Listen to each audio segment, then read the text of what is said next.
সাদ্দাম ভাই, আপনি তো আমাদের সাথে যাচ্ছেন সোনালীর প্রোগ্রামে। আপনি তো আমাদের সোনালীতে আপনার পলিসিও আছে, তাই না? তো আপনি একটু আগে কি জানি বলতেছিলেন যে আমি আপনার কথা বুঝতে পেরেছি। যেহেতু এটা জীবন বীমা,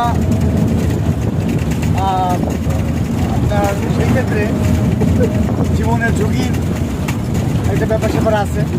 তো আমি যেহেতু দীর্ঘ পথ জার্নি করে একটা জায়গায় সোনালীর টানে যাচ্ছি, তো আল্লাহ না করুক হয়তো আমারও একটা দুর্ঘটনা ঘটতে পারে, তাই আমার নিজের পলিসিটা আমি মাথা থেকে দিয়েই বের হয়েছি, যাতে আমার পরিবার অন্তত সুরক্ষিত থাকে।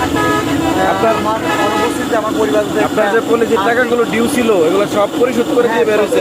একদম আল্লাহ না করুক রাস্তার মধ্যে যদি কিছু হয়ে যায় তাহলে যেন 7,000 টাকা ফ্যামিলি যেন টাকাগুলো পায়। 7,000 টাকা পলিসি দিয়ে আমি বের হয়েছি। বাহ, একজন সচেতন মানুষের কাজ করছেন। আপনাকে অসংখ্য ধন্যবাদ। আসসালামু আলাইকুম।